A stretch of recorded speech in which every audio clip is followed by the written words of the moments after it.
വിനോദ്, മനസ്സിൽ ആഗ്രഹിച്ചത് മുഴുവൻ മൂടിക്കെട്ടി ജീവിക്കുന്ന സ്ത്രീകളെ അടുത്തെറിഞ്ഞിട്ടുണ്ട് ഞാൻ. അങ്ങനെ ജീവിക്കാൻ പ്രയാസമാണ്.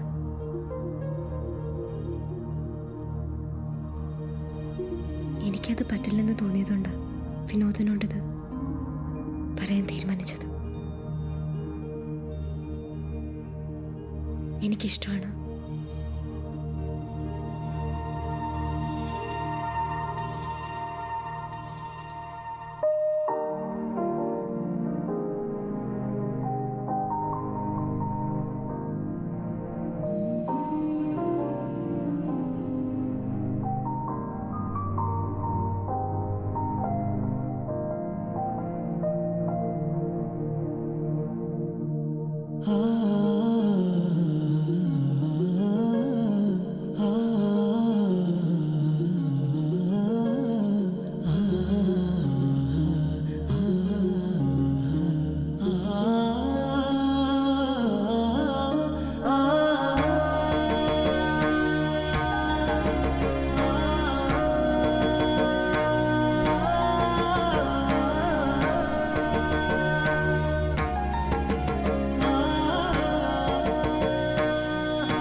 കളങ്ങളിൽ അക്ഷരങ്ങൾ ഒളിപ്പിച്ചപ്പോഴും, ഓഡിറ്റോറിയത്തിൽ വെച്ച് തട്ടമിടാൻ പറഞ്ഞപ്പോഴും, സംസാരിക്കാൻ അറിയാതെ പകച്ചു നിന്നപ്പോഴും, ശല്യം ചെയ്തവരെ ശകാരിച്ചപ്പോഴും, മതിൽ ചാടി വന്നതിനെ ഇഷ്ടമാണെന്ന് പറഞ്ഞപ്പോഴും, അസൂയയും ദേഷ്യവും മറച്ചു വെച്ച് നല്ലവനായി അഭിനയിക്കാതിരുന്നപ്പോഴും ആത്മാർത്ഥമായി എന്നെ സ്നേഹിക്കുന്ന ഒരാളെ ഞാൻ കണ്ടു.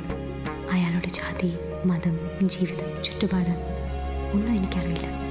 പക്ഷെ മരിച്ചുപോയ എൻ്റെ ഉമ്മയ്ക്ക് ശേഷം സ്നേഹം കൊണ്ട് സ്വാധീനിച്ച മറ്റാരും എൻ്റെ ജീവിതത്തിൽ ഉണ്ടായിട്ടില്ല.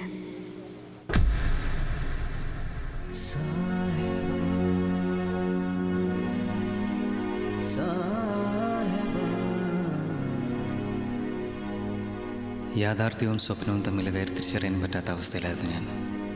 അതിരില്ലാത്ത സന്തോഷം. ഒരുമാതിരി സൈമൺസിൻ്റെ വിക്കറ്റ് കിട്ടിയ ശ്രീശാന്തിനെ പോലെ ഞാൻ എന്തൊക്കെയോ ചെയ്തു.